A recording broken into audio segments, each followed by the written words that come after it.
والعاقبۃ للمتقین والصلاة والسلام علی اشرف الانبیاء والمرسلین اما بعد فاعوذ باللہ من الشیطان الرجیم بسم اللہ الرحمن الرحیم اللہم صل علی سیدنا و مولانا محمد النبی الامی وعلی آلہ وصحبہ وبارک وسلم۔ اللہ رب العالمین سورہ کہف آیت نمبر 83 کے اندر ارشاد فرما رہا ہے وَيَسْأَلُونَكَ عَنْ ذِي الْقَرْنَيْنِ قُلْ سَأَتْلُو عَلَيْكُمْ مِنْهُ ذِكْرًا، اور آپ سے ذوالقرنین کے متعلق سوال کرتے ہیں، تم فرماؤ میں عنقریب تمہارے سامنے اس کا ذکر پڑھ کر سناتا ہوں۔ وَيَسْأَلُونَكَ، اور آپ سے سوال کرتے ہیں۔ یہ حضرت خضر علیہ نبینا علیہ السلام کے خالہ زاد بھائی، انہوں نے اسکندر یہ شہر بنایا اور اس کا نام اپنے نام پر رکھا، تو اللہ کے نبی علیہ الصلاۃ والسلام سے مکہ کے یہودیوں نے سوال کیا تھا کہ حضرت ذوالقرنین علیہ السلام کے متعلق آپ بتائیں۔ تو اللہ کے نبی علیہ الصلاۃ والسلام کو اللہ رب العالمین نے فرمایا کہ آپ فرماؤ کہ تو آپ سے ذوالقرنین کے متعلق سوال کرتے ہیں، تو تم فرماؤ میں عنقریب تمہارے سامنے اس کا ذکر پڑھ کر سناؤں گا۔ تو حضرت خضر علیہ نبی علیہ السلام ان کے وزیر اور صاحب لیوا تھے حضرت اسکندر کے۔ دنیا میں 4 بڑے بادشاہ ہوئے، ان میں سے 2 مومن تھے اور 2 کافر تھے۔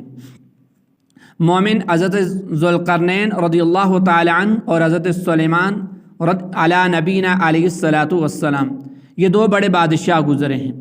اور کافروں میں نمرود اور بخت نصر، یہ 2 بڑے بادشاہ گزرے ہیں۔ اور 5ویں سب سے بڑے بادشاہ حضرت امام مہدی رضی اللہ تعالی عنہ ہوں گے، ان کی حکومت تمام روح زمین پر ہوگی۔ اور حضرت ذوالقرنین رضی اللہ تعالی عنہ کی نبوت میں اختلاف ہے۔ حضرت علی کرم اللہ تعالی وجہ الکریم نے فرمایا کہ وہ نہ نبی تھے اور نہ فرشتے، بلکہ اللہ رب العالمین سے محبت کرنے والے بندے تھے، اور اللہ تعالیٰ نے انہیں اپنا محبوب بنایا۔ انا مکننا لہ فی الارض وآتیناہ من کل شیء سببا، بے شک ہم نے اسے زمین میں اقتدار دیا اور اسے ہر چیز کا ایک سامان عطا فرمایا۔ انا مکننا لہ فی الارض، بے شک ہم نے اسے زمین میں اقتدار دیا، بادشاہت دی۔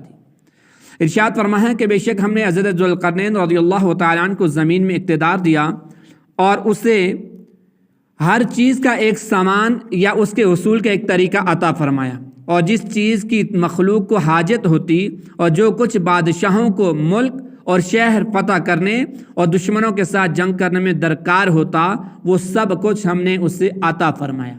فَأَتْبَعَ سَبَبًا حَتَّى إِذَا بَلَغَ مَغْرِبَ الشَّمْسِ وَجَدَهَا تَغْرُبُ فِي أَعْيُنٍ حَمِئَةٍ وَوَجَدَ عِنْدَهَا قَوْمًا قُلْنَا يَا ذَا الْقَرْنَيْنِ إِمَّا أَن تُعَذِّبَ وَإِمَّا أَن تَتَّخِذَ فِيهِمْ حُسْنًا، تو وہ ایک راستے کے پیچھے چلا یہاں تک کہ جب سورج کے غروب ہونے کی جگہ پہنچا تو اسے ایک سیاہ کیچڑ کے چشمے میں ڈوبتا ہوا پایا، اور اس چشمے کے پاس ہی ایک قوم کو پایا۔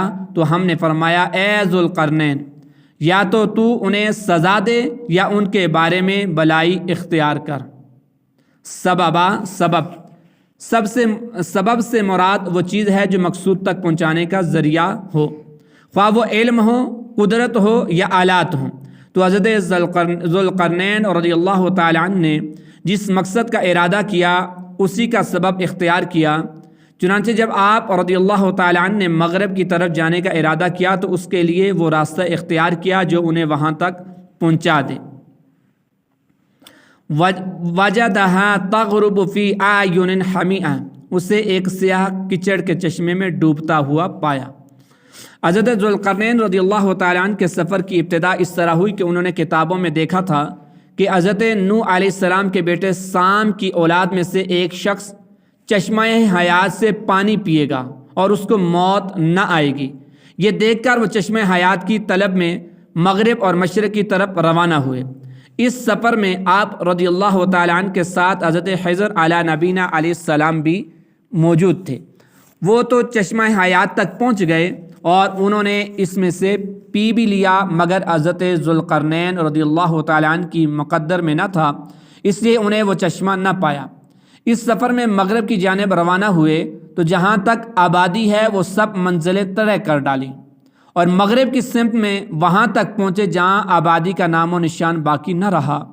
وہاں انہیں سورج غروب ہوتے وقت ایسا نظر آیا گویا کہ وہ سیاہ چشمے میں ڈوبتا ہے، جیسا کہ دریائی سفر کرنے والے کو پانی میں ڈوبتا ہوا معلوم ہوتا ہے۔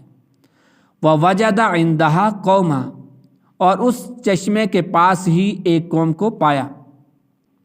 حضرت ذوالقرنین رضی اللہ تعالیٰ نے اس چشمے کے پاس ہی ایک ایسی قوم کو پایا جو شکار کیے ہوئے جانوروں کے چمڑے پہنے تھے، اس کے سوا ان کے بدن پر اور کوئی لباس نہ تھا، اور وہ دریائی مردہ جانور ان کی غذا تھے۔ یہ لوگ کافر تھے۔ اللہ تعالیٰ نے الہام کے طور پر فرمایا، اے ذوالقرنین، یا تو انہیں سزا دے اور ان میں سے جو اسلام میں داخل نہ ہو اس کو قتل کر دے، یا اگر وہ ایمان لائیں تو ان کے بارے میں بلائی اختیار کر اور انہیں احکام شرع کی تعلیم دے۔ بعض مفسرین کے نزدیک اللہ تعالیٰ نے یہ کلام اپنے کسی نبی سے فرمایا اور انہوں نے حضرت ذوالقرنین رضی اللہ تعالیٰ عنہ سے یہ بات کہی۔ قال اما من ظلم فسوف نعذبه ثم يرد الى ربه فيعذبه عذابا نكرا واما من آمن وعمل صالحا فله جزاء الحسنى وسنقول له من امرنا يسرا۔ کہا بہرحال جس نے ظلم کیا تو عنقریب ہم اسے سزا دیں گے، پھر وہ اپنے رب کی طرف لوٹایا جائے گا تو وہ اسے بہت برا عذاب دے گا، اور بہرحال جو ایمان لایا اور اس نے نیک عمل کیا تو اس کا بدلہ بلائی ہے، اور عنقریب ہم اس کو آسان کام کہیں گے۔ قال، کہا۔ ان آیات مقدسہ کا خلاصہ یہ ہے کہ حضرت ذوالقرنین نے اللہ تعالیٰ کے حکم سے، اللہ کی تعالیٰ کی طرف سے حکم ملنے کے بعد ان نبی علیہ السلام سے عرض کی یا اپنے پاس موجود خاص ساتھیوں سے کہا، بہرحال جس نے کفر و شرک اختیار کیا اور میری دعوت کو ٹھکرا کر ایمان نہ لایا تو عنقریب ہم اسے قتل کر دیں گے۔ یہ تو اس کی دنیاوی سزا ہے، پھر وہ قیامت کے دن اپنے رب کی طرف لوٹایا جائے گا تو وہ اسے جہنم کا بہت برا عذاب دے گا، اور جو ایمان لایا اور اس نے ایمان کے تقاضوں کے مطابق نیک عمل کیا تو اس کے لیے جزا کے طور پر بلائی یعنی جنت ہے، اور عنقریب ہم اس ایمان والے کو آسان کام کہیں گے اور اس کو ایسی چیز کا حکم دیں گے جو اس پر سہل ہو، دشوار نہ ہو۔ ثم اتبع سببا حتى اذا بلغ مطلع الشمس وجدها تطلع على قوم لم نجعل لهم من دونها سترا كذلك وقد احطنا بما لديه خبرا۔ پھر وہ ایک راستے کے پیچھے چلا یہاں تک کہ جب سورج طلوع ہونے کی جگہ پہنچا تو اسے ایک ایسی قوم پر طلوع ہوتا ہوا پایا جن کے لیے ہم نے سورج سے کوئی آڑ نہیں رکھی تھی۔ بات اسی طرح ہے اور جو کچھ اس کے پاس تھا سب کو ہمارا علم محیط ہے۔ ثم یعنی پھر حضرت ذوالقرنین رضی اللہ تعالیٰ عنہ مشرق کی طرف ایک راستے کے پیچھے چلے۔ سترا آڑ، مفسرین فرماتے ہیں کہ وہ قوم اس جگہ پر تھی جہاں ان کے اور سورج کے درمیان کوئی چیز، پہاڑ، درخت وغیرہ حائل نہ تھی، اور نہ وہاں زمین کی نرمی کی وجہ سے کوئی عمارت قائم ہو سکتی تھی، اور وہاں کے لوگوں کا یہ حال تھا کہ طلوع آفتاب کے وقت زمین کے اندر بنائے ہوئے تہہ خانوں میں گھس جاتے اور زوال کے بعد نکل کر اپنے کام کاج کرتے تھے۔ کذالک، بات اسی طرح ہے، یعنی حضرت ذوالقرنین کی بادشاہی کی وسعت اور ان کا بلند مرتبہ جو ہم نے بیان کیا، ان کا معاملہ اسی طرح ہے۔ مفسرین نے کہا کہ کذالک کا معنی یہ بھی ہے کہ اس سے مراد یہ ہے کہ حضرت ذوالقرنین رضی اللہ تعالیٰ عنہ نے جیسا مغربی قوم کے ساتھ سلوک کیا ایسا ہی اہل مشرق کے ساتھ بھی کیا، کیونکہ یہ لوگ بھی ان کی طرح کافر تھے، تو جو ان میں سے ایمان لائے ان کے ساتھ احسان کیا اور جو کفر پر اڑے رہے انہیں سزا دی۔ وقد احطنا بما لدیہ خبرا، اور جو کچھ اس کے پاس تھا سب کو ہمارا علم محیط ہے۔ اس آیت کا معنی یہ ہے کہ حضرت ذوالقرنین کے پاس جو فوج، لشکر، آلات جنگ اور سامان سلطنت تھا سب ہمارے علم میں ہے، اور دوسرا معنی یہ ہے کہ جب ہم نے حضرت ذوالقرنین کو اقتدار عطا کیا تو اس وقت اس کے پاس جتنی ملکداری کی قابلیت اور امور مملکت سر انجام دینے کی لیاقت تھی سب ہمیں معلوم تھی۔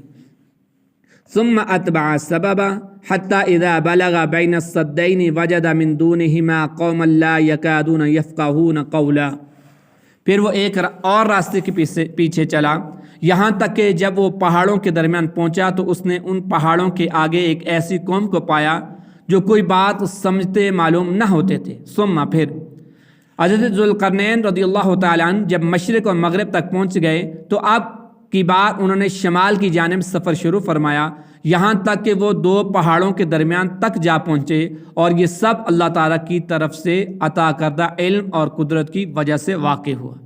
وجدہ اس نے پایا، جب حضرت ذوالقرنین شمال کی جانب اس جگہ پہنچے جہاں انسانی آبادی ختم ہو جاتی تھی تو وہاں دو بڑے عالیشان پہاڑ دیکھے جن کے اس طرف یاجوج ماجوج کی قوم آباد تھی، جو کہ دو پہاڑوں کے درمیانی راستے سے اس طرح آ کر قتل و غارت کیا کرتی تھی۔ یہ جگہ ترکستان کے مشرقی کنارے پر واقع تھی۔ یہاں حضرت ذوالقرنین رضی اللہ تعالیٰ عنہ نے ایک ایسی قوم کو پایا جو کوئی بات سمجھتے معلوم نہ ہوتے تھے، کیونکہ ان کی زبان عجیب و غریب تھی، اس لیے ان کے ساتھ اشارہ کی مدد سے بمشقت بات کی جا سکتی تھی۔ اللہ رب العالمین کی بارگاہ میں دعا ہے کہ رب العالمین اس قرآن کو سمجھنے، اس کے تقاضوں کو پورا کرنے کی ہمیں توفیق عطا فرمائے۔ وما علیہ الا البلاغ۔